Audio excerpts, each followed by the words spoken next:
Good evening, Mount Vernon. Let's try this again. My name is Council President Caitlin Gleason, and welcome to the first City Council meeting of 2024. Today is January 10th, 2024. And we will begin by a couple of housekeeping rules. This is my first meeting as Council President publicly, so bear with me with any errors that we have moving forward.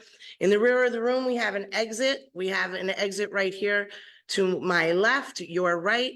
We also have a women's bathroom right outside the doorway. Down the hallway to the right of the exit, there is a stairwell in case of emergency. Men's bathroom is in the main hallway by the stairs. And I believe that is it. So we can turn off your cell phones. Everybody lower your volume. And we are going to go right into the Pledge of Allegiance led by Councilwoman Danielle Brown.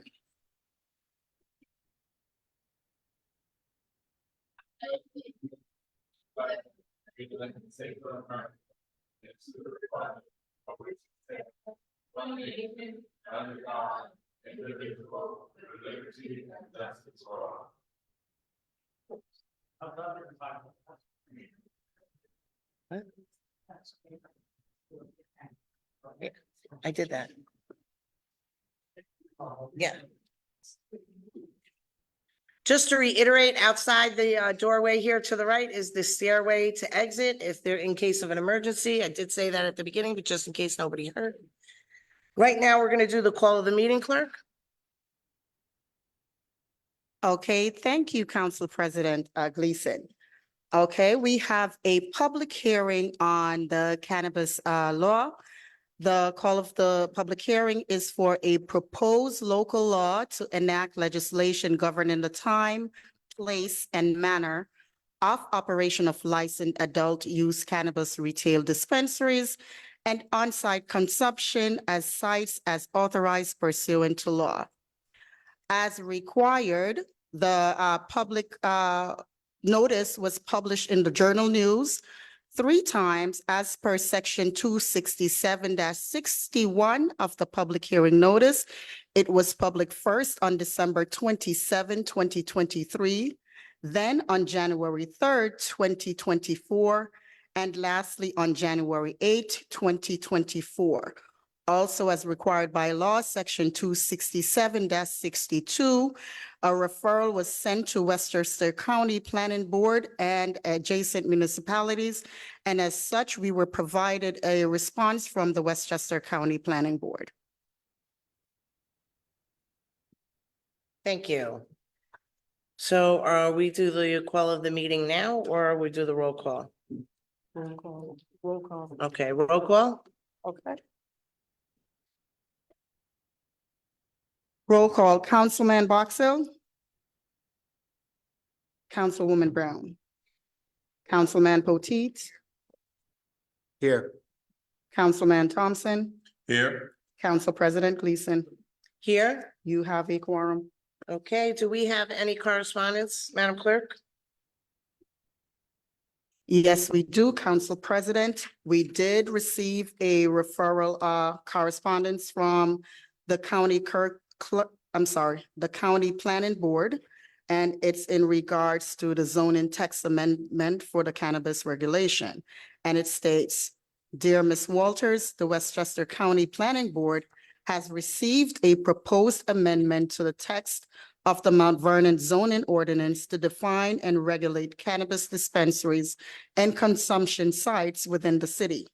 These uses would be considered permitted principal uses within the NB, which is neighborhood business, OB, which stands for office business, DB, which is downtown business, CD, which is commercial business, LI-7.5 and LI-715, LI-15 landscape industrial and industry districts.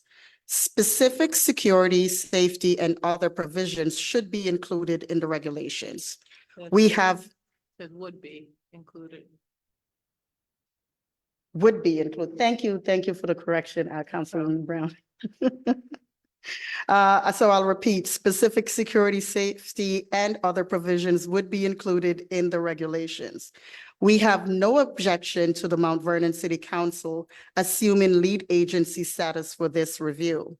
We have reviewed this matter under the provisions of Section 239L, M, and N of the General Municipal Law and Section 277.61 of the County Administrative Code and find it to be a matter of local determination in accordance with the city's planning and zoning policies.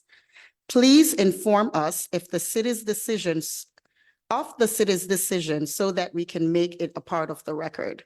Thank you for calling this matter to our attention. Respectfully, Westchester County Planning Board. That concludes your written comments in this regards, Council President. Thank you, Clerk Walters. Now we'll have the speakers. Any speakers for local law to amend Chapter 267 zoning of the Code of the City of Mount Vernon to regulate cannabis retail dispensaries and consumption sites? You have 4 minutes to speak. You have 3 minutes to speak and 1 extra. Anybody who is in the audience that would like to speak for this cannabis regulation for retail dispensary and consumption sites? Is there anybody in the room that would like to speak for local law to amend Chapter 67? Okay, thank you. State your name and your address, please. Do I have to? No, my name is Gabriel Thompson. I live at 33 Rayner. I only say that because I think that some people might not want to say that for the record for personal safety reasons. Not myself, and I had asked Brian if that was legally required. He said it's not. Just in case you're a single woman or a older person. Anyways, I absolutely support legalizing weed. I am from Washington State, so that shouldn't come as a surprise. I do not actually smoke weed. I'm actually just this crazy sober. I believe, yeah, it's Outcast. It says marijuana illegal, but cigarettes cool. I might look kind of funny, but I ain't no fool. And I do believe that if it's illegal to sell cigarettes somewhere, it should be legal to sell weed there. If it's legal to sell and consume alcohol somewhere, it should be legal to consume, or I don't know why anybody would want to go somewhere to consume weed. You have to get home. But like, it should be legal to sell it there. I don't understand why the idea that alcohol is a drug. It's called ethanol. People consume it to change their state of mind. It is no different than the pharmaceuticals that Pfizer and other people sell.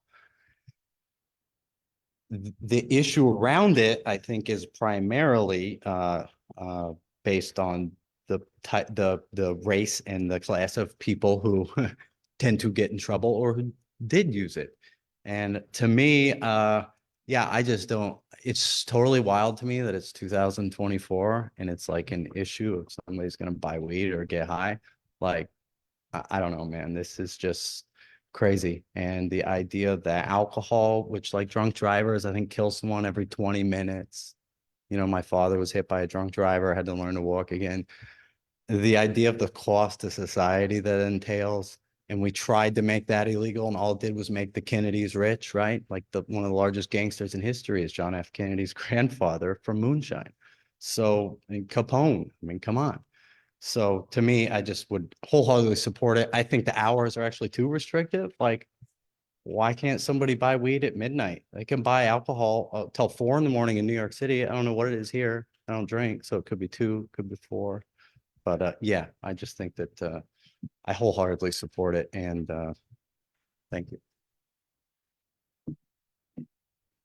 Thank you. Do we have any other speakers for this cannabis legislation? Anybody in the room that we have any speakers for this cannabis legislation? Do we have any speakers in the room for cannabis legislation? Okay, do we have any speakers on Zoom? Clerk Walters, anybody on Zoom that would like to speak for? There's one speaker in Zoom and they did not raise their hand to say that they want to speak for. Okay. Yeah, I did, right? Okay. All right. Now, are there any speakers who would like to speak against this local law to amend chapter 267 of the zoning code of the city of Mount Vernon to regulate cannabis retail dispensaries and consumption sites? Anybody who would like to speak against it? Please state your name and your address. Marlene Wertheim at 100 Sycamore Avenue. First of all, I just want to welcome our new councilman, and I wish you 4 good years of challenge and achievement. I don't oppose cannabis. I just have some, what I think are significant concerns. So welcome to 2024, when we resume our efforts to move Mount Vernon into a more progressive, resilient future. I'm concerned as to the direction of the comprehensive plan process, the differing visions regarding density and building heights between community and the ongoing proposals pushing through land use boards now. Mount Vernon has a problem with generating funds. We rely on financial input of federal, state, and county, and readily offer pilots and other financial benefits. All this is not readily applicable to market rate construction, leading to a prevalence of low-income housing with homeowners bearing a significant burden. And now we're turning to a new source, cannabis. Have you been to 127 South Terrace, the new home of Elevate Cannabis Dispensary? There's a renovated building with neatly marked spaces for cars, a wire fence, and a security guard. The surrounding area has lots, car repairs, metal clutter, and is just unsavory. And as you approach, a mechanical voice repeats, "Hello, you're being monitored." Aren't we in a culture shift to normalize cannabis and its recreational and medical uses? Most cities and towns I know have cannabis shops on their main commercial strips, not in neglected, derelict areas. Further, they advertise open 7 days per week, order online anytime, pickup hours 9 a.m. to 9 p.m., and there will be Elevate nights when they will be open until 2 a.m., and I quote, "to support special entertainment, regional commerce, and tourism-based events daily." Who intends to go there? They also opened their doors without the required permits and public review until community protests had the city council suspend operation. This is before it's to be an actuality. What kind of enforcement can we expect when and if they actually become official and numerous other such enterprises seek to settle here? A recent article, front page New York Times, quote, "Town turned to a marijuana oasis, rakes in the green." If only they were talking about trees. Is it to be Mount Vernon's destiny to be described with such headlines in our journal news?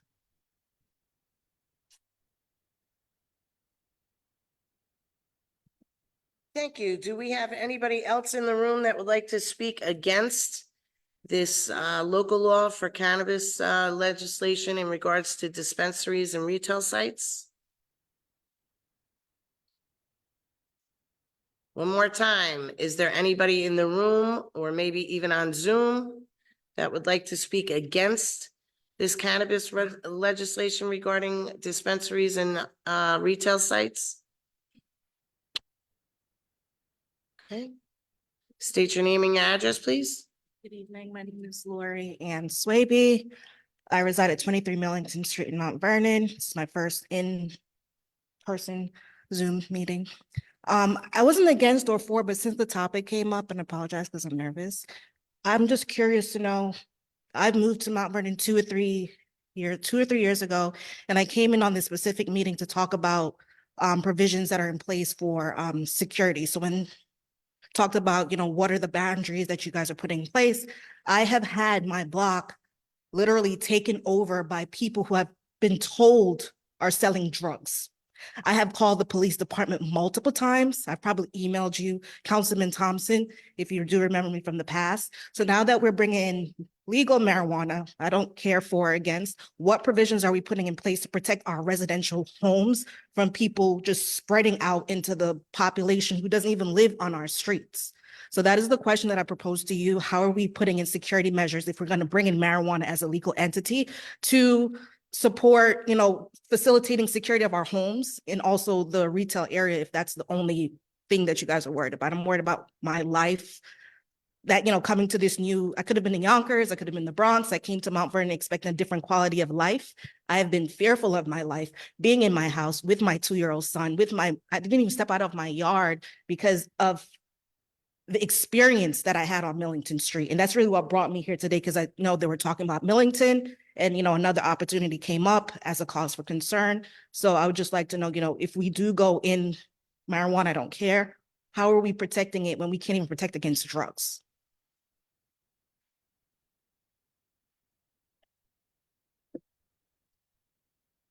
Okay, should I call for it again?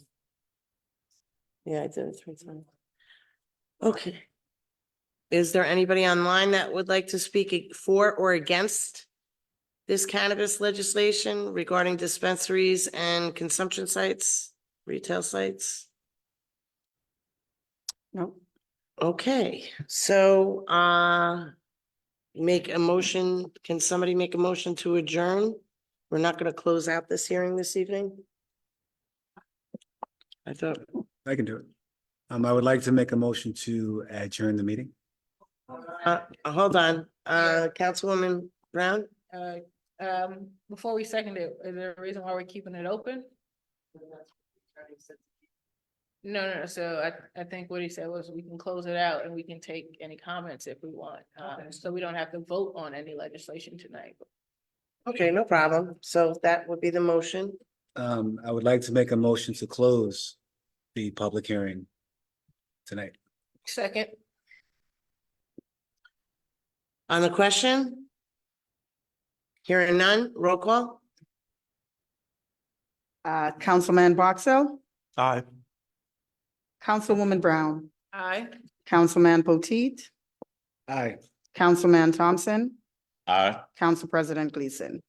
Aye. Thank you. Okay. Now we have I'm Yes. sorry? I'm sorry. If I may, anyone who would like to respond to that portion of the hearing, you still have 10 additional days to send something into the clerk's office and write it if you want that into the record. 10 calendar days. 10 calendar days, yes. Okay, we could get right into the second public hearing. Clerk Walters, could you read?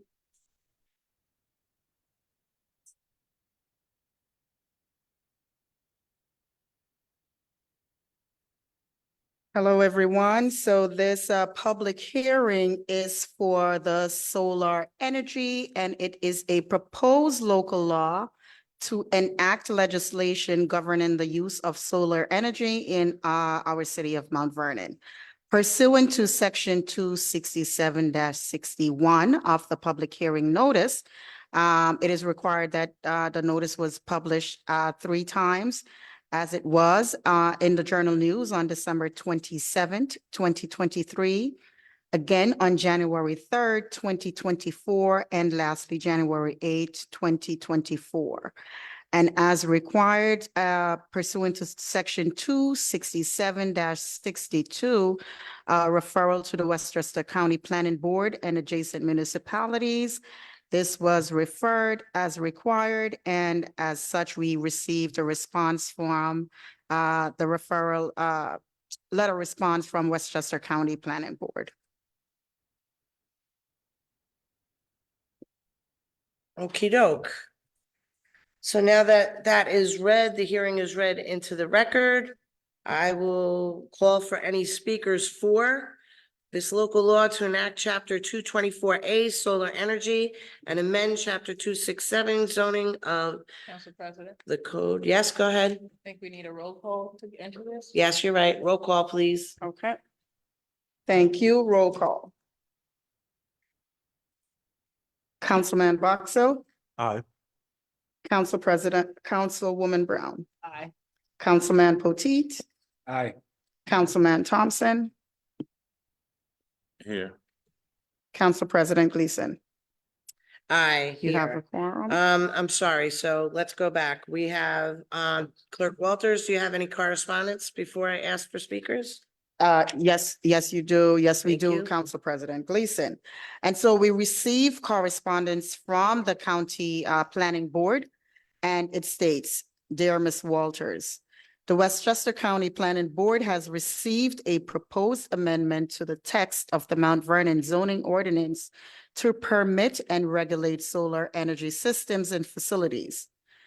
The amendment would organize solar systems into 3 tiers subject to increasing regulations. Tier 1 would include rooftop and building mounted systems listed as an accessory use requiring a building permit. Tier 2 would include small-scaled ground-mounted systems up to 950 square feet in size listed as a accessory use requiring a building permit. Tier 3 would include large-scale or community solar system permitted on 8-acre and larger lots and would require site plan and special permit approval. We have no objection to the Mount Vernon City Council assuming lead agency status for this review. We have reviewed the zoning amendment under the provisions of section 239L, M, and N of the General Municipal Law and section 277-0.61 of the County Administrative Code. We commend the city for updating their solar regulations and establishing standards to help residents utilize an important alternative energy resource. We do suggest that the board considers how large-scale rooftop solar facilities on large-scale commercial buildings or solar arrays located over parking lots may be factored into the proposed law. These types of larger systems can provide important opportunities to increase solar infrastructure. Yet the proposed law may be ambiguous in permitting their installation due to the 8-acre restriction on Tier 3 systems. Please inform us of the city's decision so that we can make it a part of the record. Thank you for calling this matter to our attention. Thank you, Clerk Walters. Now we will hear speakers for this solar energy amendment to chapter 267. Do we have any speakers in the room for? Do we have any speakers in the room for solar energy systems, change of the code? Take your time. Name and address, please. Good evening, ladies and gentlemen. My name is James Glover. I am not a resident of Mount Vernon.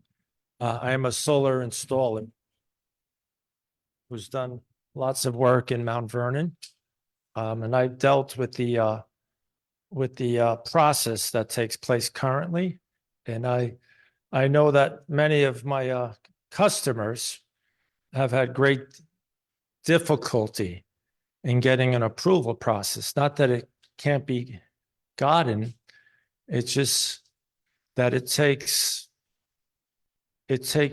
years, not months, years to get a permit.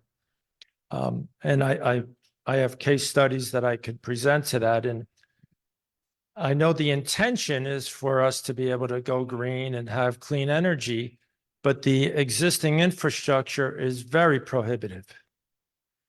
So I commend this initiative to streamline the process, and I offer my support as a contractor, but I know that you would also be doing a great service to the community members. Whether they use me or any other contractor, by streamlining the process, possibly even considering uniform New York State code for the processes. And I do understand the 3 tiers. They actually make perfect sense to me. I've been doing this for 12 years. I had hair on my head when I started this process. So I fully support this as a contractor. I believe that the town would be making a very wise decision, very prudent decision, helping the community. It'll lower the costs that contractors offer these systems to members of your community, because embedded in our prices are the time and the effort, the engineering, the design, the renderings that all are required in the current structure. I compare this to other towns, and I think you would be doing a great service to all the taxpayers in this community by streamlining it, making it a straight-through process, empowering the building department with specific guidelines that, as outlined, so that people can, go green, reduce their bill, feel good about the environment and what the children of the future will be growing up with. Thank you for your time. Thank you so much. Okay, do we have any other speakers in the room for? Hi, good evening. My name is Tamala Boyd. I live on Harding Parkway in Mount Vernon.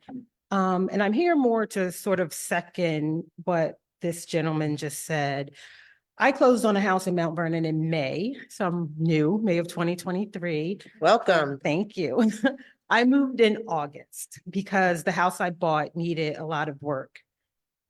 The reactions that I got from contractors when I called them and told them Mount Vernon was actually alarming to me. I had a few tell me they didn't want to do the work because the process of getting licensing was so onerous for them.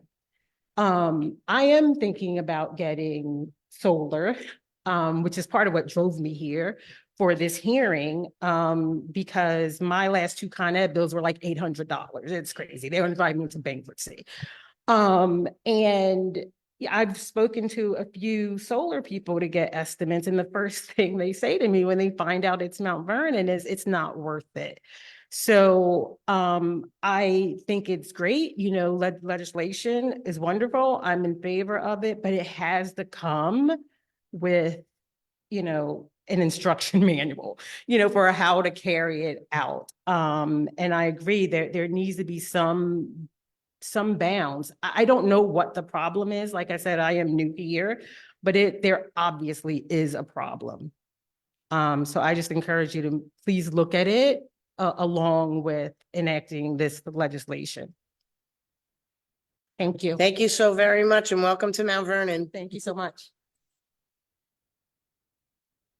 Okay, do we have anybody in the room or on Zoom that wants to speak or against it? I'm gonna block you. No, just teasing. Go ahead, Mr. Thompson. Oh, congratulations, by the way. Oh, thank you.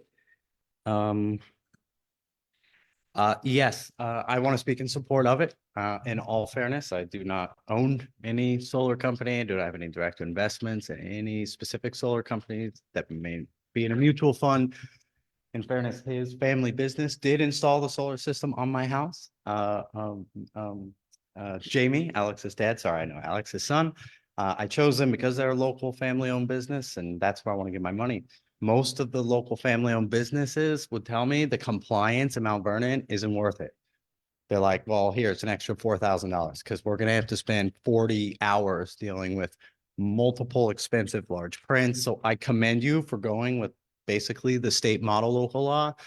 One of the things that concerns me is like last night at the planning board, they talked about, are there any comments? And one of the comments from on the planning board was, oh, well, they shouldn't face the street. Oh, you have 4 roofs and they're tile or slate, and then these solar panels face the street. And that is such a dated, weird,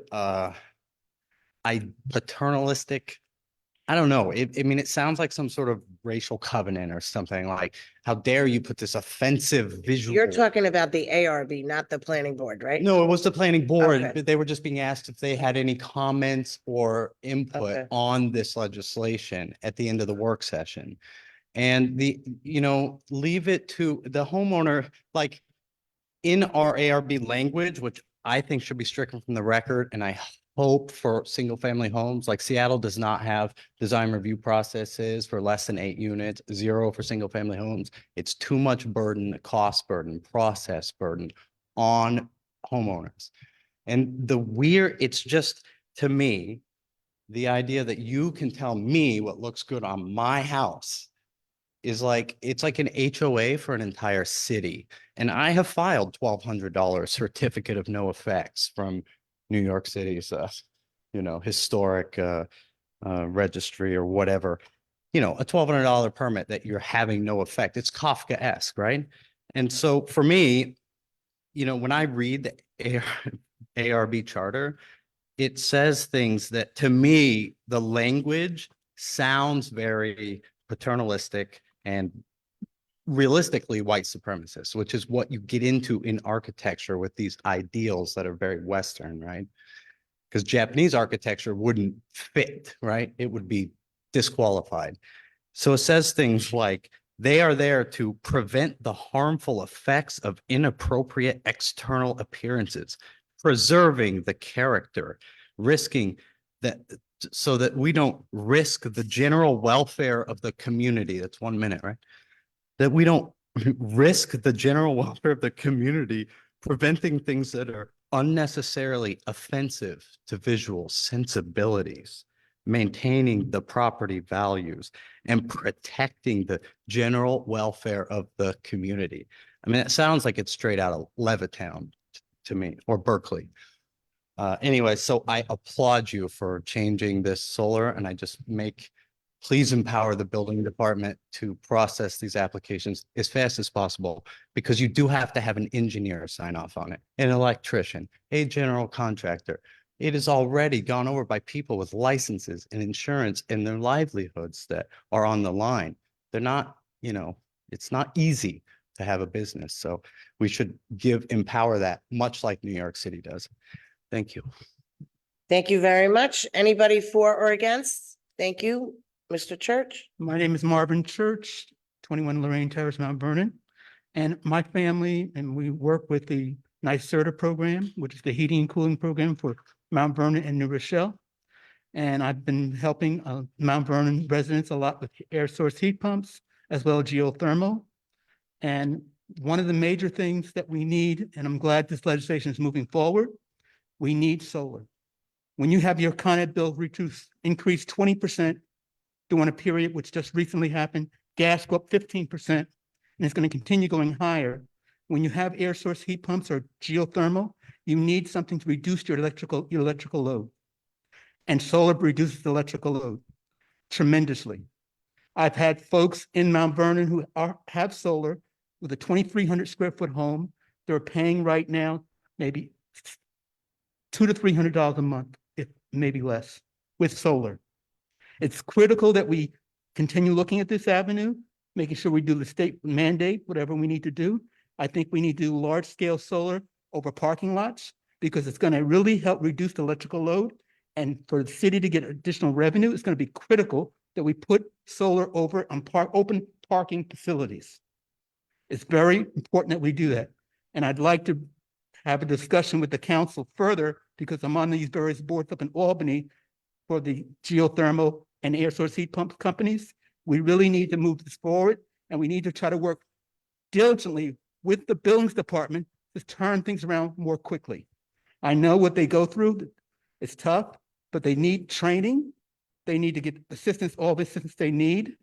But we really need to move our city forward as other cities are moving forward. Thank you. Thank you, Mr. Church. Is there anybody in the room or on Zoom that wants to speak for or against the solar energy legislation? Okay, so I think we can entertain a motion at this point. Anybody want to make a motion? I move to close this public hearing. Can I get a second? Second. On the question? On the question, just like the last public hearing, you have 10 calendar days to put any input into the clerk's office. Just with the calendar, day. We don't always have to do 10 calendar days for written comments, right? So is that something that we want to do? Because we can move this forward more. It seems like everyone's in support of it and we've known, so we don't have to hold up this. We don't want to. Are we? So do we want to do 10 calendar days for comments? That's what I'm trying to gather. I would like to make it as short as possible. We've been dealing with this issue for a year now. And I'm happy that we're here, but we should get across the finish line and wrap it up. So my vote would be to make this as short as possible. Even though we put on, if we put on for 10 calendar days, that's just saying if there's a resident who's out of town, they're still able to write into the clerk's office.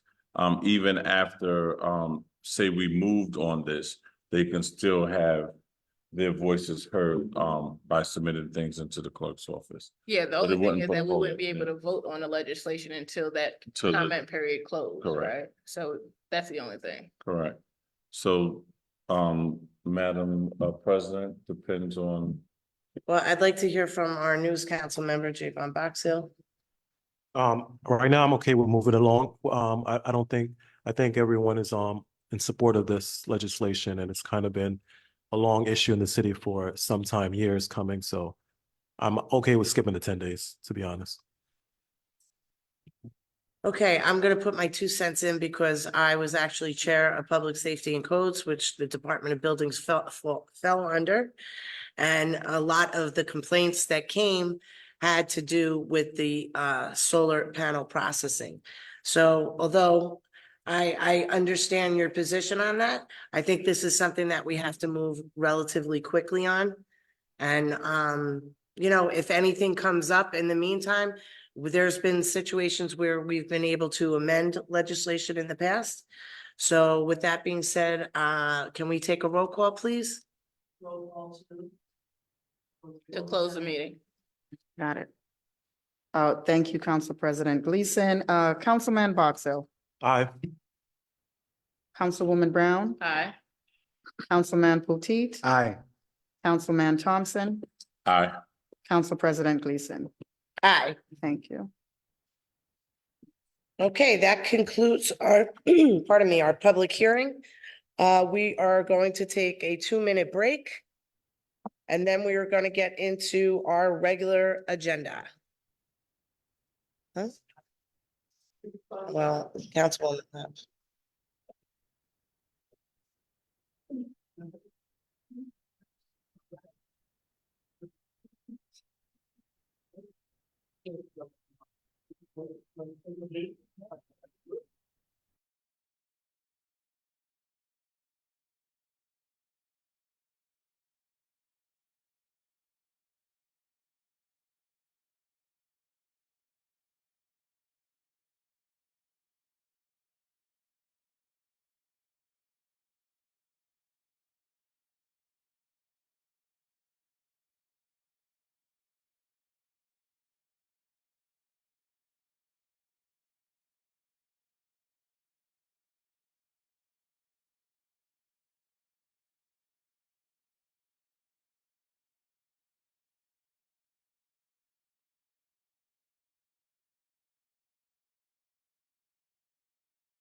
Are we ready, ladies and gentlemen? Okay. Again, this is January 10th, 2024. First meeting of 2024, and we are gonna go right into the referral session, starting. Do you have a question? We're gonna do this, I'm sorry, pardon me, my first time. We're actually going to go into the public speaking session. So first we have Cynthia Crenshaw. Is she in the building or on Zoom? Ms. Cynthia Crenshaw is not on Zoom. Okay, moving right along, Miss Marlene Wertheim.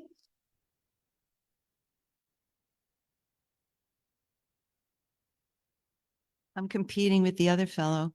So it's Marlene Wertheim, 100 Sycamore. Actually, I had signed up for this time because I wanted to talk about the cannabis, not knowing whether the public hearing was taking place since it wasn't on the agenda. So I regret that there hasn't been more open discussion about this subject and this initiative. And I'm just appealing to everybody to please take its development very seriously.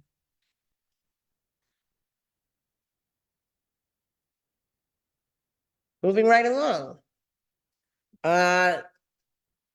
Council will actually address everybody after all the speakers are completed.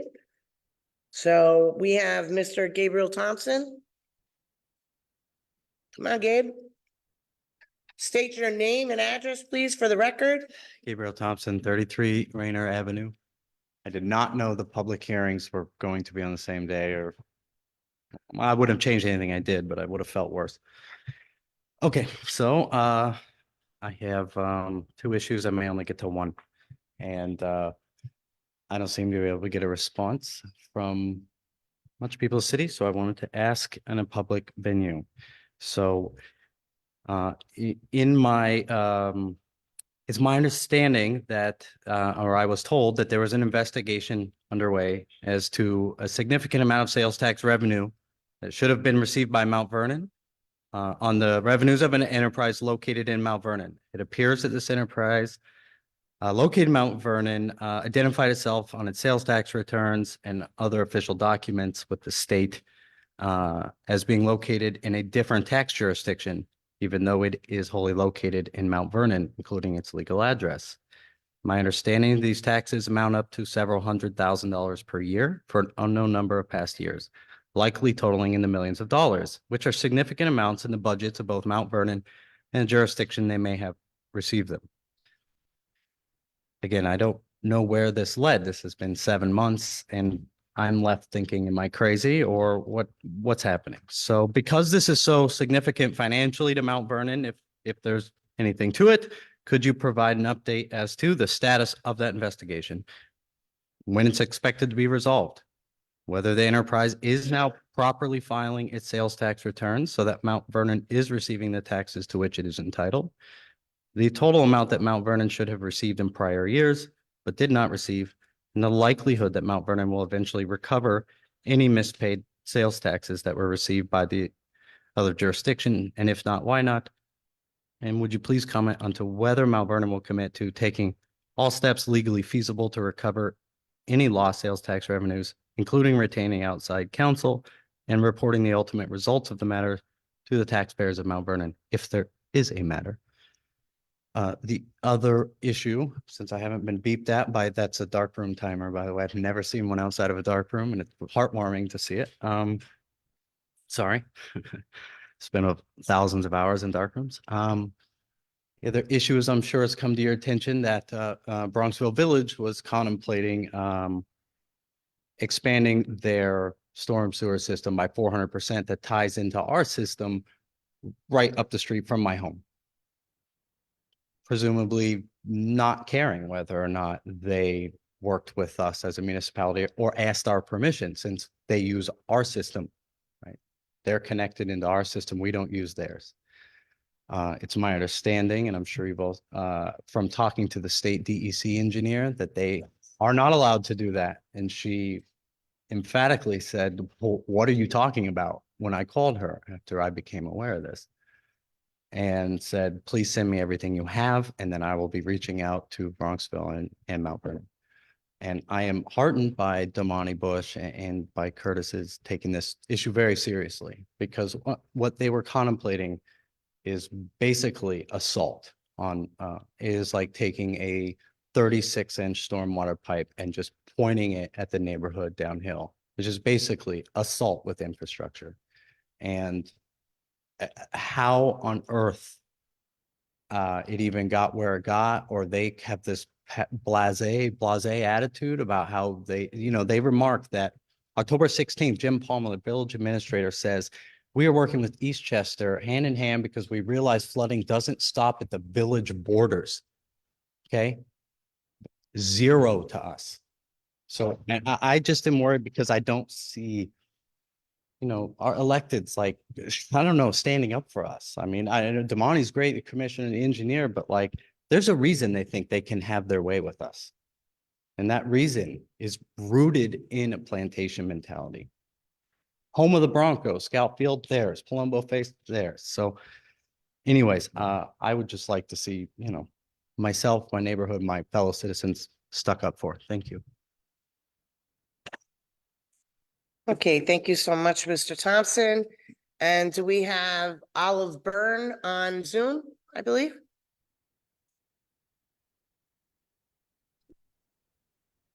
Good evening, Council President and members of the City Council. My name is Olive Byrne and I reside at 47 Carwall Avenue in Mount Vernon. And I've been a Mount Vernon resident for almost 28 years. And I'm here to discuss the recent increase in the Mount Vernon parking permits. I commute Monday to Friday from Mount Vernon to New York City for work. And I've been parking at the Fleetwood train station, lot number 13, for about 10 years. And when I went to the Parking Bureau on January 2nd to renew my annual parking permit, I was shocked to learn about the new parking rates. The rates were raised by over 53%, and existing permit holders were given no warning or notice that a rate increase was coming, especially one this steep. And the website was still showing the old prices at the time and was only updated this week with the new rates. Last year, I paid $715 for a resident 24/7 annual parking permit. This year, it was increased to $1,100. And that's across the board. Every rate has been increased by 53% at least. I find this 53% increase to be excessive, and I understand that the rates have not been increased since 2013, but if the council wanted to increase the parking rates, then it should have adopted a more reasonable increase. And the new rates, they're not affordable for many of the Mount Vernon residents who rely on parking in the municipal lots, whether their permits are for commuting or for residential use.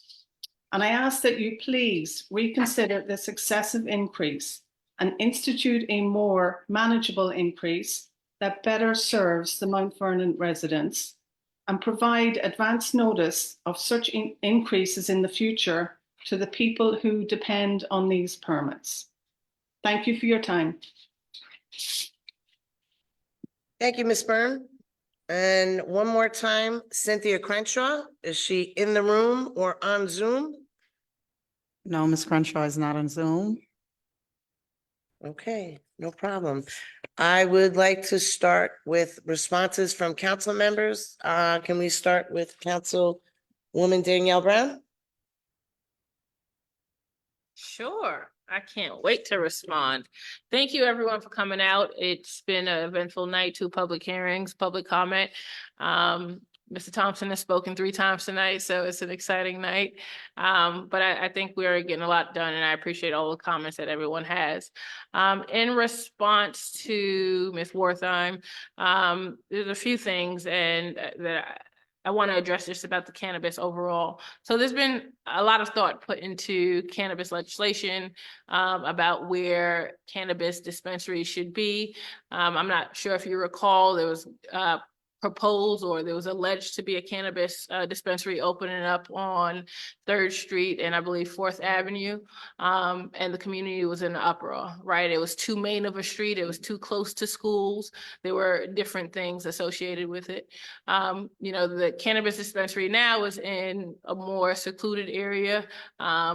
And right, and part of your concern is that it's in a dilapidated area, right? At some point, we do have to find places for cannabis dispensaries to be in the city. I would say that putting a thriving business in a dilapidated area has potential to improve that area, to bring other business owners who want to take care of their property in that area, to raise the property value of homes in that area because they see a thriving business in that area. It's happened in other municipalities, and I have no doubt that it can happen in Mount Vernon. With regard to security concerns, the New York State regulations, they have security regulations around what's required.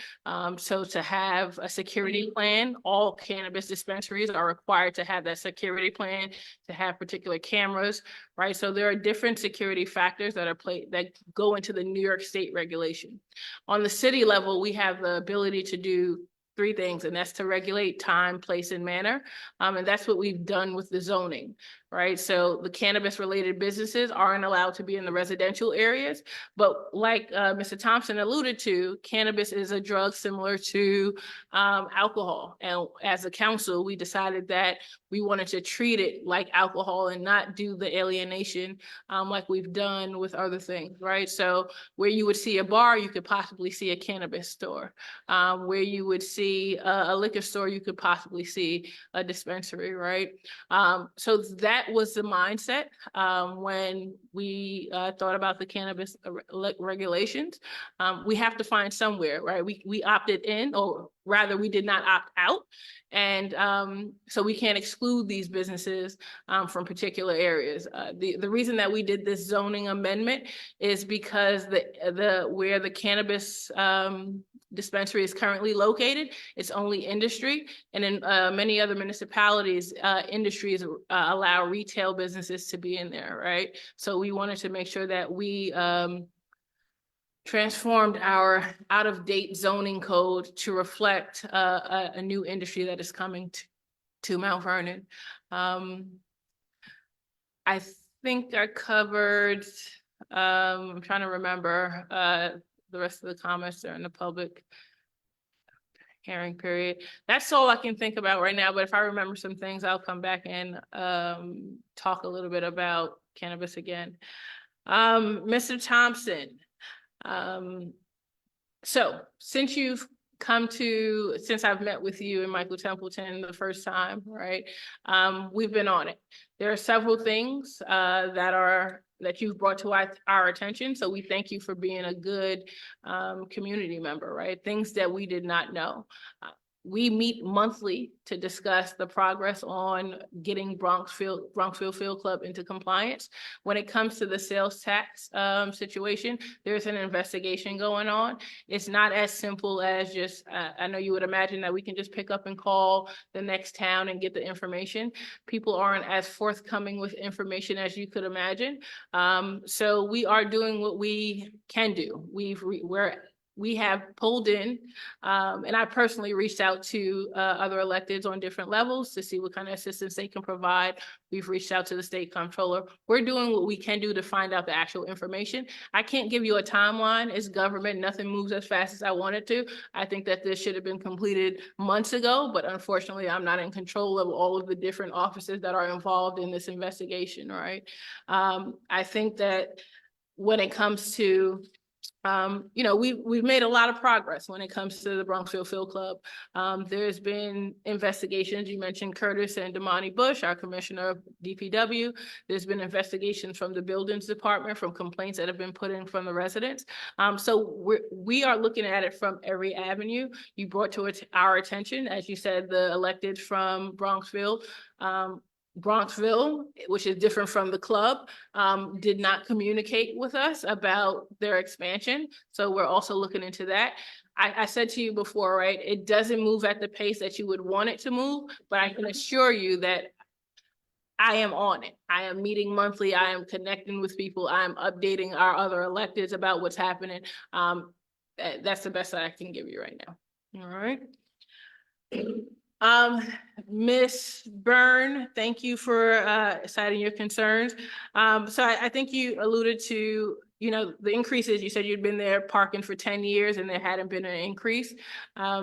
So when the legislation came before us from, I believe it was the Parking Bureau, one of the first questions that I asked is the permit pricing on par with other municipalities?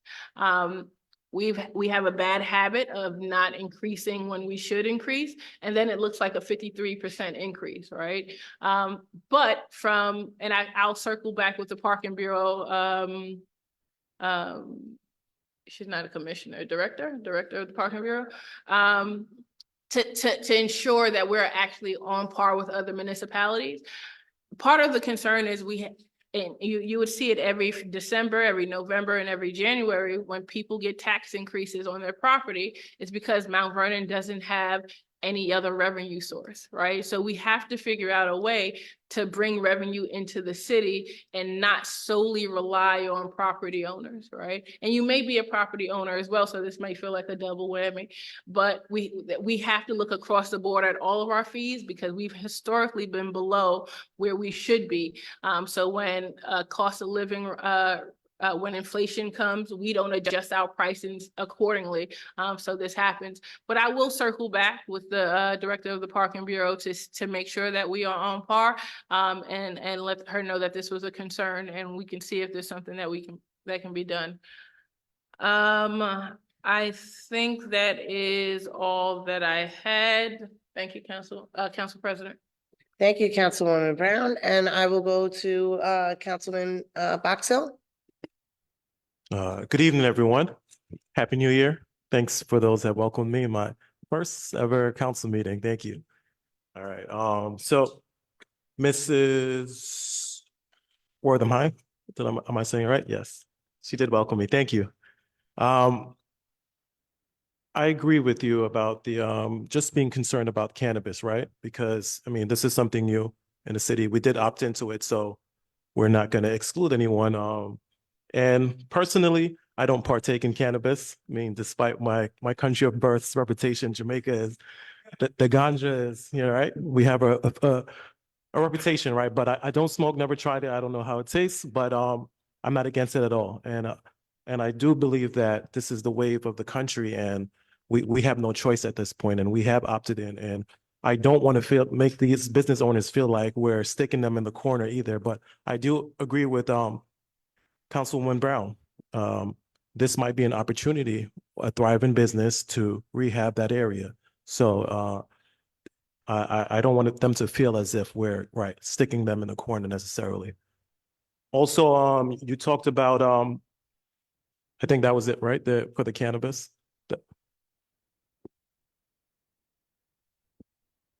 All right, we could get back to it. I'm sorry. Mr. Thompson, I gotta admit that I'm not 100% familiar with that investigation, but I will familiarize myself with that. All right, and I'm gonna talk to Ms. Byrne that was on Zoom. The rate increase, I guess there's no really argument about that. If you go from 2023 to 2024, $700 to over $1,000, it's definitely going to be a sticker shock for sure. There might be reasons. I haven't spoken to the Parking Bureau as to why that increase happened. But I agree. Let's maybe give some notice. Let's give some explanation. Let's give some if that's possible, right? But again, it's something that we can revisit maybe next year. We're all working together to try to reduce the tax burden somehow, some way. But until then, right, we have to be on par with other municipalities. They do charge parking permits. I have to, like Danielle referred to, we have to be on par. Until then, this is our solution, right? So it's definitely something that we should all get together and revisit maybe when we're doing the 2025 taxes, because at this point it's part of the adopted budget. So there's really no way of reversing it right now. So that's all my comments on that. Thank you. Councilman Potteet? Thank you, Council President. Good evening, everyone. Thank you for coming. You could be anywhere on a Wednesday night, so we're grateful that you were here. Ms. Wertheim, thank you for bringing up the issues around cannabis. I just want to go on record and simply say, every November, and I think Council Member Brown touched on this, we hear from homeowners about the burden that we put on our homeowners for the revenue that we need to operate our city. So I'm actually excited that we have one cannabis store here, and I hope that we have more. Your issues around security and the quality of the neighborhood is a worthwhile comment, and we'll look into that. But I'm hopeful that we do have more cannabis stores here because it's a industry that as a government we can tax. And my hope and prayer is that this November coming up, the increase we have on homeowners is as small as possible because council finally did its job to find other sources of revenue to help fund the needs of our city. Mr. Thompson, I won't take any thunder from Council Member Brown. She addressed the issue. As the new chair of public safety and codes, I will dive into and find out what's been happening as well with the field house. Ms. Byrne, thank you for your comments. You are right on the fact that notice is important. So we will make sure that our agencies do a better job of getting notice out to our residents when fees go up. Those are all my comments. Thank you, Council President. Thank you, Councilman Potteet. Councilman Thompson? Thank you. So, that all of them stole my thunder. There's nothing else to say. But I would like to say, it is important when we talk about Olive Byrne, it is important, as Potteet said, to make sure notices are visible in a timely manner, right? Because anytime we have any increase on anything, we like to be notified ahead of time to make sure we can prepare ourselves. So we'll converse further with the Parking Bureau to ensure that as you go in with your monthly payments, that there's something on the window that said that this may be coming the following month, or it's coming soon, or whatever, just to make sure we're getting that information to our residents. So 53% sounds like a lot, but we do have to make sure we're in up to par with our surrounding communities to make sure that revenue is coming in. Mr. Thompson, my younger cousin, no relation. But regarding that, we are working. Councilwoman Brown is doing an amazing job keeping abreast of what's going on. When we have our own issues, we can solve those right away, right? But government doesn't work that way. So we have to make sure that we dot every I and cross every T. And in the process, we don't want to submit ourselves to lawsuits that could be prevented, right? So we want to make sure that we're doing everything accurately. So it's sure to come and it's sure to be resolved soon, but it's just a process. Ms. Wertheim, with development, I don't indulge in cannabis anymore. No, I never did. I'm just messing. No, but we always have to ensure that we converse and see how we can bring different revenue within our city. Because as they stated, every year, if we don't have businesses, we compare ourselves to surrounding communities all the time. But if we don't have businesses that are going to generate revenue, we are always going to see a tax increase that's on the back of our homeowners, right? Mount Vernon is 4.4 square miles. We have 16 public schools, a couple of charter schools, the Board of Education. So around 63% of our tax money goes to the school district, right? But the little amount that we work on as the city, we have to ensure that we also entertain bringing businesses in to generate that revenue. Because unlike other cities, we don't have hotels. We don't have large shopping areas that generate a lot of revenue. So we're entertaining and speaking with not only the council, but the mayor and the comptroller. Everyone is working together to ensure that we bring in businesses that are going to generate major revenue, so we won't see increases, because all of us are getting older and we wind up on fixed incomes, right? And we want to ensure that whoever lives in Mount Vernon can stay in Mount Vernon. And the only way to do that is to bring in some revenue. So we have to entertain other businesses coming in. So I always say we're not perfect, but we're productive. We're getting things done, and we can only do that as a team, not just the elected officials, but we have to continuously have our residents come in and put their minds in the pot with us as well. So thank you so much. That's all I have, President. Okay, I'm going to circle back to Councilwoman Brown, who was asked to speak again. Thank you so much, Council President. So, Ms. Wortham, I remembered one more thing that you mentioned about the business owner being out of compliance and already acting as if he won't follow the rules, or I'm paraphrasing, right? You may not have said this exactly, but the rules of Mount Vernon. So I do want to say, right, I think there was some initial miscommunication with the business owner. Initially, he started out with solely online retail. He communicated with the city, and somehow in some way he was told that he can open up the shop. I can tell you that one day, I believe it was the 16th, I was serving as acting mayor, got a complaint from a constituent, and I personally went over and told the business owner that he is not allowed to be open for on-site sales at this time, right? He complied, he closed the store, and since then, to my knowledge, he has only been operating with online retail. So I think he's gained kind of a bad rap. He's trying to work with the city. As you can imagine, he has invested a lot of money into a business, and he's doing his best, waiting for the legislation, and he's complying as far as I know. Now, if you have evidence otherwise, please let me know. But he is trying to comply and make sure he's in compliance with every law and permit that he's required to have. Thank you, Council President. Okay, last but not least is me, and I believe that all the council members have addressed the issues. There's a couple things that I want to point out is that this council, by the leadership of Council Member Danielle Brown, we also formed the Economic Development Task Force. And I invite everybody to please look on cmvny.com, look up that legislation and see what it's all about. We're taking it into our hands to try and have an active role in economic development. And what does that mean to the residents of Mount Vernon? That could potentially mean, you know, a streamline of taxes where we're not increasing as often as we are, because we feel that economic development is very important to the city of Mount Vernon. Another point I want to make, solar panel legislation tonight is very pivotal.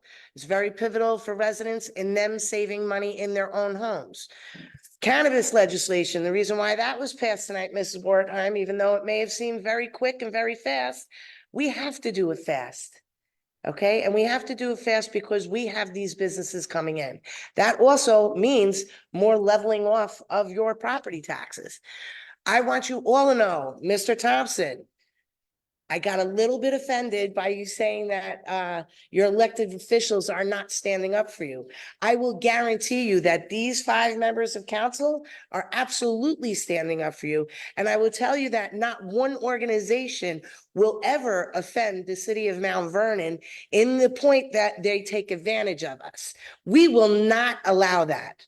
Okay, I want to compliment you on your independent investigation, because you definitely opened the eyes to us that we couldn't see if we didn't have the time to look into stuff the way that you brought it to our attention.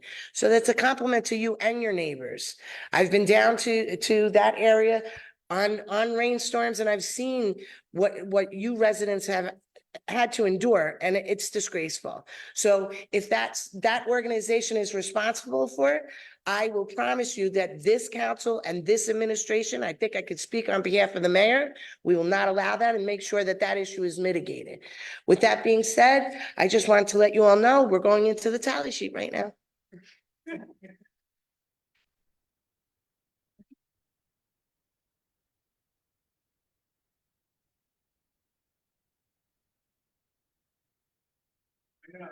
Oh, thanks. Okay. Meeting agenda. All right, we will start off with. What? Do I have to do a roll call again? Now, yeah. Okay. Legislation and Public Works, Thank you, Council President. I have letter A, Public Works and Ordinance amending ordinance number 5 adopted by the City Council on May 10th, 2023, authorizing the mayor to enter into an agreement with the New York State Department of Environmental Conservation and accept an MS4 mapping grant in the amount of $75,000 for developing GIS mapping of the city sewer system that is on the agenda. I have item A, recreation and ordinance authorizing the co-sponsorship of the Antigua and Barbuda International Cultural Association International Food Festival, May 24th through the 25th, 2024. That is being called for. I have an add-on, Council President, an ordinance authorizing City Councilman Javon Boxhill to attend the New York State Conference of Mayors Winter Legislative Meeting 2024. That is on the agenda. That concludes my report. Thank you, Councilwoman Brown. Human Resources? Thank you, Madam President. I have my first item here from the Youth Bureau, an ordinance authorizing the mayor to enter into an agreement with Startup SmartUp for Mount Vernon Safe Place for Our Girls program, which is ran January 1st, 2024 through August 30th, 2024. That's on the agenda. My second item from the Youth Bureau, an ordinance authorizing 8 chaperones and 23 participants of the Safe Place for Our Girls program to visit Washington, D.C., the White House, the Capitol, and the National Mall and the National Museum of African American History and Culture. That's from February 19th to the 20th, 2024. That's also on the agenda. I have 2 add-ons here. The first one is the mayoral veto override that's being held. The second one is the same item rewritten, if you will. And that's an ordinance authorizing the biannual performance of evaluation policy that will be on the agenda. That's all I have. Thank you. Thank you, Councilman Thompson. Public Safety and Codes, Councilman Potteet. Thank you, Council President. And ordinance, I have one item for tonight, and ordinance authorizing the payment of annual dues for Westchester County Chiefs of Police Association, Department of Public Safety's Executive Leadership Team. And again, that will be on the agenda. And that's all I have. Okay, Councilman Boxhill, Finance and Planning. All right, Department of Planning and Community Development, an ordinance authorizing the mayor to accept a grant from the African American Mayors Association in support of the Mount Vernon Financial Empowerment Center. That's $30,000. And that's on the agenda. And I have 3 add-ons. From the Controller's Office, an ordinance authorizing the transfer of funds and authorizing for the Controller, Assessor, 1 City Council member, and the Deputy Controller to attend Putting Assets to Work cohort session. Also, from the Controller, an ordinance authorizing revision. I'm sorry, yes, it's on the agenda. Also, Controller, an ordinance authorizing revision to the 2024 city budget appropriations for the police department and the parking collections and funds transfer, revised police and parking 2024 budget. That's on the agenda. And lastly, from law, department referral letter and settlement agreement between the city of Mount Vernon, the city, and the federal government of Nigeria in the amount of $148,301.11. And that's on the agenda. Oh, yes. Okay. All right, so let's see, got my little things here. Roll call. Thank you, Council President Gleason. Councilman Boxell. Here. Councilwoman Brown. Here. Councilman Potteet. Here. Councilman Thompson. Here. Council President Gleason. Here. Thank you. Have a quorum. Okay, so we'll jump right into the legislative agenda. Does everybody have the correct one in hand? If not, please help our counterparts. I hope I have the right one. Yeah, I got it. Should say meeting agenda final. You have revised? I don't have revised. Final revised. Okay.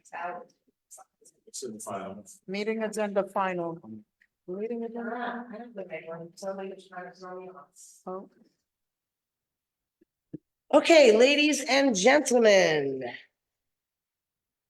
Legislation and Public Works. Thank you, Council President. I have an ordinance amending ordinance number 5 adopted by the City Council on May 10th, 2023, authorizing the mayor to enter into an agreement with the New York State Department of Environmental Conservation and accept an MS4 mapping grant in the amount of $75,000 for developing GIS mapping of the city sewer system. So moved. Co-chair He of doesn't know. LPW. And Michael? Second. on the question, there are none.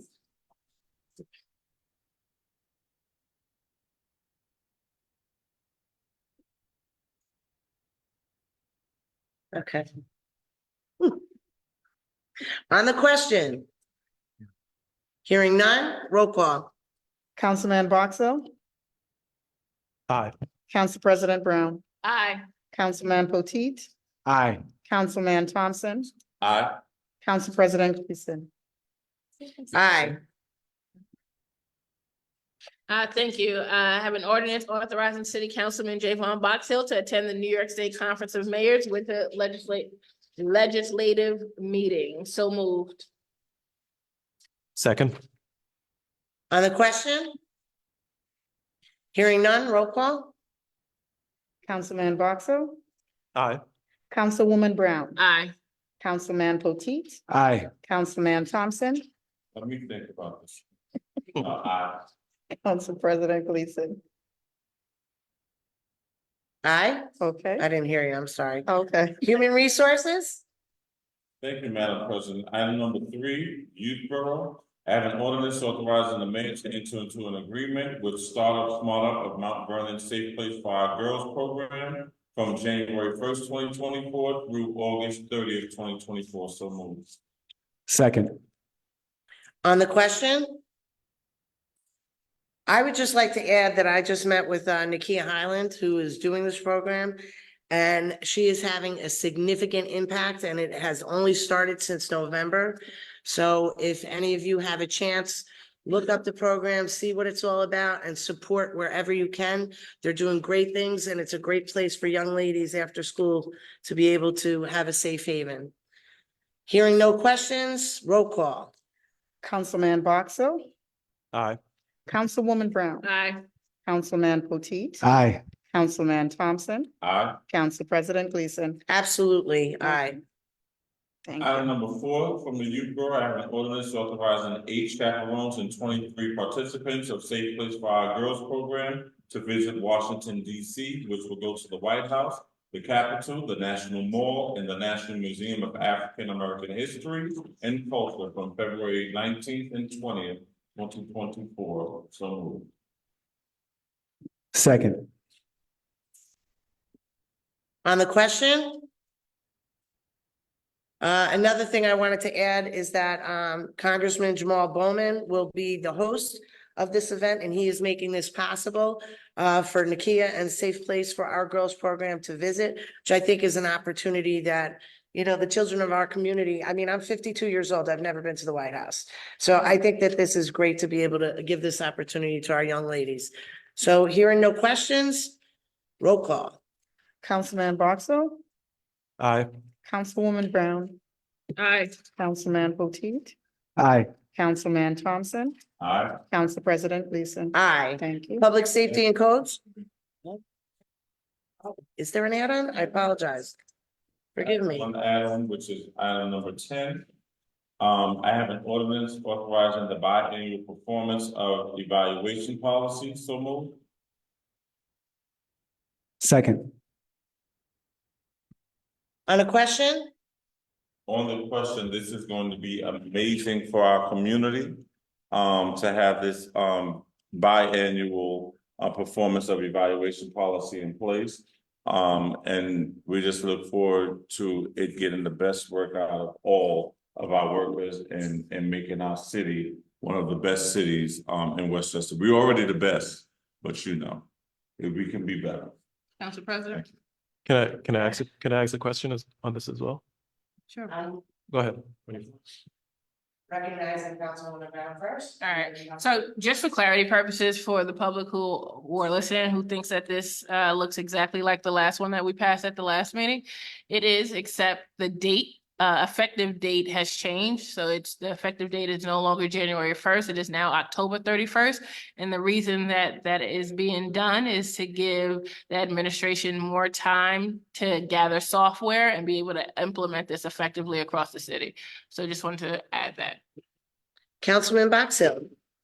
I'm just, this was written obviously before I took office, but I see a lot of verbiage in here that's kind of vague to me, you know, without real instructions to specific unions and how they would, it's kind of like a blanket legislation to me. I don't know how this is gonna actually be implemented, because what does this mean towards a police officer? What does this mean towards a Teamster? What does this mean to our office workers? And I'm not sure if everything is covered in this legislation. Duly noted. Member Brown, would you like to speak on that? I would actually. So thank you for the comment, Councilman Box Hill.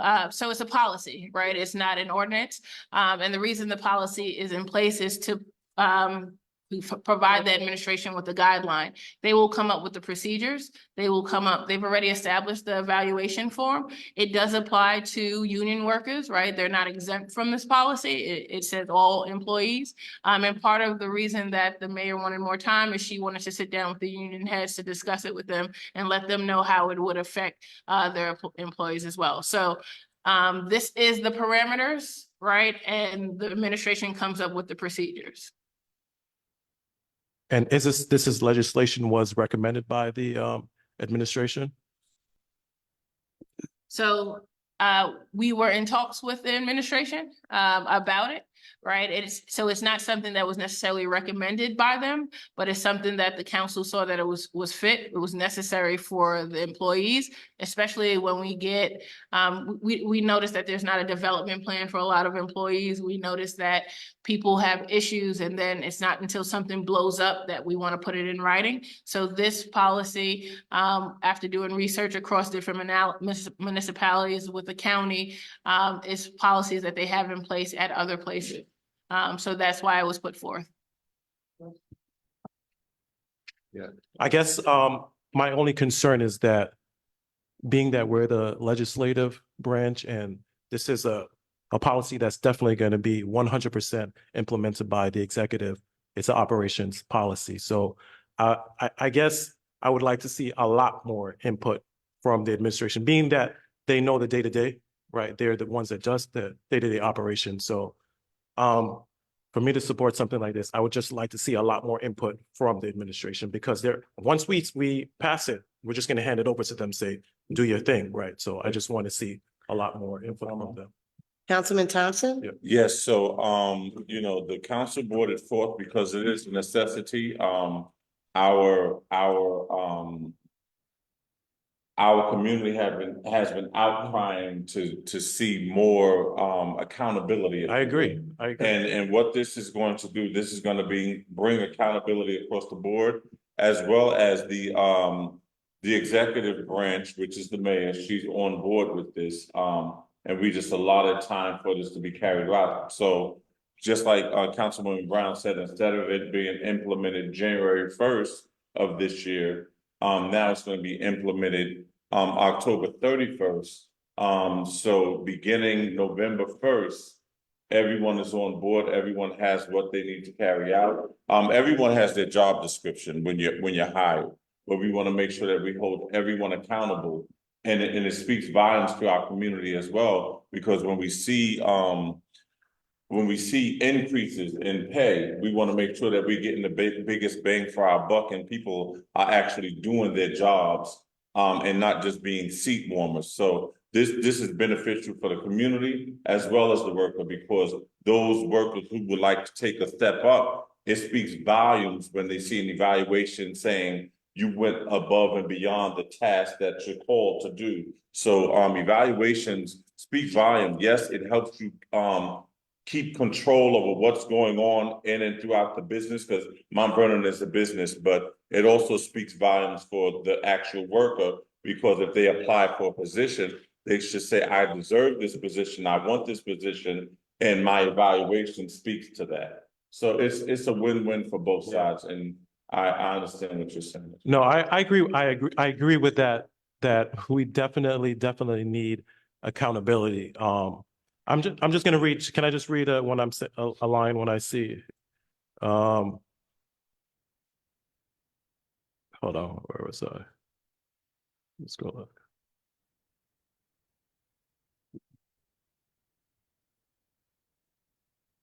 When we're talking like performance evaluation should be based on established criteria relevant to the employee's role and responsibilities. To me, it's just like, everything is really, it's like really general. Like, what does that really mean? You know, I guess there's going to have to be follow-up language after this that's going to, right? So I would like to have that language come from the executive, because they know what it is. You know, they know what they're expecting from a Teamster, a police officer, a firefighter. You know, they work with them daily, they're overseeing them daily. And when you say that the mayor is on board, I haven't had a conversation with her, but I'm a little reluctant to just go along with that, because I mean, it was vetoed, right? The last version of this that was almost identical to this vetoed. Okay, hold on. Right, it was vetoed, Let it so finish. they're not 100% on board, right? And that's without having any conversation with them. So yeah, go ahead. Okay, so Councilwoman Brown first, and then Councilman Thompson, please. So a few things. Great questions, right? So it's up to you, I think, to have the conversation with the mayor. As Councilman Thompson and I said at the last meeting, we had the conversation with the mayor. Her only concern with the policy was the timeline when it was to take effect.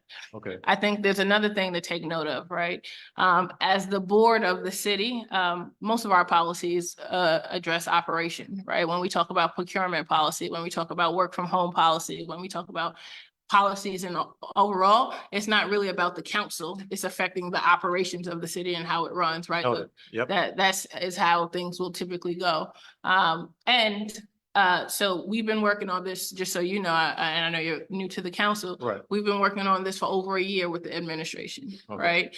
There's been ample opportunity to provide feedback on what they believe the evaluation process should look like. Just to throw in that, right? But I just want to clarify, like, all of our policies are going to affect the administration. Every law we pass, they're required to enforce, right? So I think that's something to take note of. For sure. Yeah. Hold on, Councilman Thompson? No, Councilwoman Brown covered it. It's just the reason it was vetoed was due to the time frame. Once conversing with the mayor and pushing it back down to October 31st, allotting time for her to get every department on board and equipped. That's what made it go back on the agenda. So if you look on the tally sheet, you'll see that the one that was vetoed was held, and it was back on with the change of date. So that was the only thing that needed to be changed, was the date we're gonna implement it. Okay, Councilman Potteet, please, and then we're gonna move on. Thank you, Council President. So, you know, you have situations where two things can be true at the same time, right? We need the legislation. However, the only person on council that's worked for city government is Councilmember Boxell. So maybe we can do this. The legislation won't be implemented till October 31st. And Council President, you brought this up before. We have the ability to change legislation if it needs to be changed. Why doesn't the HR subcommittee come back to a council in July, June, September, and we can report on the mayor's plan for how she's gonna implement this. And then if there's something that's askew or doesn't make sense, we have the opportunity before October 31st to change the legislation, if it needs to be changed. And if it doesn't, then we just let it move forward. Okay, I'm gonna put my 2 cents in here. Okay, number one, I don't want anybody to look at this as a punitive legislation. This is actually something more positive for the city of Mount Vernon. I think, I think so too. yeah, we're all in agreement there. I think that everything that you just said, Councilman Potteet and Councilman Box Hill, I totally agree with the both of you. But I think it's been longer than a year that we've been asking for this, to be quite honest with you. And I think that this is the framework for some amendments going forward based on whatever feedback the mayor would like, but I think it's a really important time to pass this now. It's not till October, but it gives a timeline now, right? And it gives a timeline so that the mayor could sit down with her staff and iron out whatever she needs to iron out. But we're the legislative branch, right? We legislate. We're gonna put this policy in place, and then they're gonna framework it. They're gonna build it out from the framework that we start with. So we're gonna move on to a vote now, okay? Because I think discussions like this should actually happen in the work session and not in this session. We should be coming already prepared to do, you know, the work of the city of Mount Vernon. So if we can move on with the roll call, please. Okay, Councilman Boxell? I'm gonna say no at this time, sorry. Okay. Councilwoman Brown? Aye. Councilman Potteet? Aye. Councilman Thompson? Aye. Council President Gleason? Aye. Our mics are connected. Is there some way to do? Time I have mine on, she can't turn hers on and vice versa. Okay, so we'll work on that. Thank you. Okay, so Yes.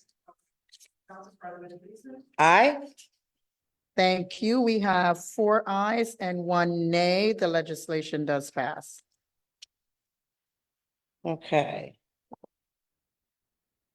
Where are we? All right, that was item number human resources. Oh, yeah. Yeah, I got it. Okay, human resources. That is, okay, public safety and codes. Public safety and codes, item number 5, an ordinance authorizing the payment of annual dues for Westchester County Chiefs of Police Association, Department of Public Safety's Executive Leadership Team. So moved. My bad. I forgot I was your co-chair. Second. On the question? Hearing none, roll call. Councilman Boxell? Aye. Councilwoman Brown? Aye. Councilman Potteet? Aye. Councilman Thompson? Aye. Council President Gleason? Aye. Thank you.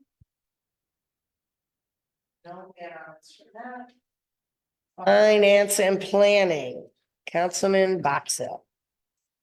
Number 6, an ordinance authorizing the transfer of funds and authorizing for controller, assessor, 1 city council member and the deputy controller to attend putting assets to work cohort session. So moved. Second. On the question? Hearing none, roll call. Councilman Boxell? Aye. Councilwoman Brown? Aye. Councilman Potteet? Aye. Councilman Thompson? Aye. Council President Gleason? Aye. Okay. We have one add-on? No, yes. No, I Yes, have enough. 3 more. I have a couple more. Yes, I see that. Number now. 7.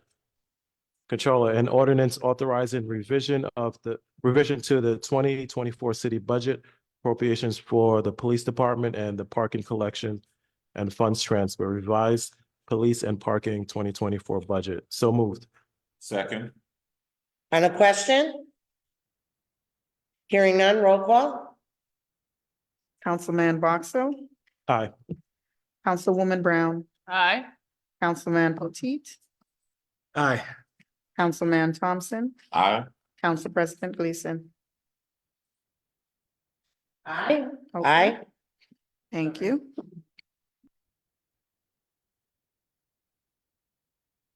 Number 8, all right, Department of Planning and Community Development.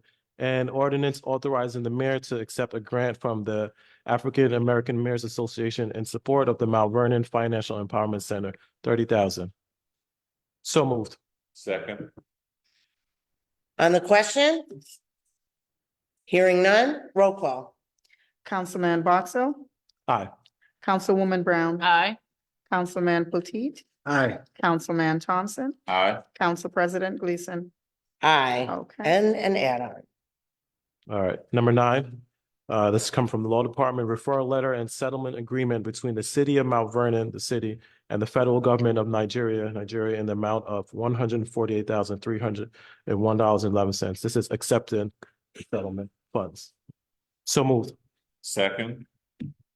On the question? Hearing none, roll call. Councilman Box Hill, Aye. Councilwoman Brown. Abstention. I didn't get an opportunity to read it. Okay, thank you. Councilman Potteet, Aye. Councilman Thompson, Aye. Council President Gleason. Aye. 4 ayes, 1 abstention. The legislation does pass. Okay. With that being said, we survived our first meeting as myself being president of the city council. And I just wanted to welcome our newly re-elected, because I feel like we didn't pay enough attention to the fact that Derek Thompson was re-elected to his second term. And I am very excited. As you can see, Councilman Box Hill has already been a great addition to the legislative branch of the city of Mount Vernon. Welcome, Councilman Javon Box Hill, Javon S. Box Hill. Thank you. Okay, everybody, Motion to we need a motion to adjourn. adjourn? On the question? Thank you. Any space for last comments from the council members? Sure, let's withhold the adjournment and let's move forward with some comments from our council people. I'll be very brief. I am very proud of the solar panel legislation. It shows that we are an active council. We had a resident come here, several residents come here a year ago and say it said it was unacceptable what Mount Vernon was doing with these solar panel fees and the permitting process. Like my council members have said, government moves very slow. So we would have wished to have had this done months ago, but I'm proud that we stuck with it, figured out what was happening with other municipalities and got this passed. So I think this is a proud moment for the council, showing that we actually are ones that do work here. Thank you, Council President. Thank you. No problem. Anybody else would like to have a few comments? Councilman Box Hill, No, just thank you all. That's it. Councilwoman Brown. I move to adjourn this meeting. Second. Third. Roll call. Councilman Box Hill, Aye. Councilwoman Brown, Aye. Councilman Potteet, Aye. Councilman Thompson, Aye. Council President Gleason. Aye, good night, Mount Vernon, and thank you for paying attention.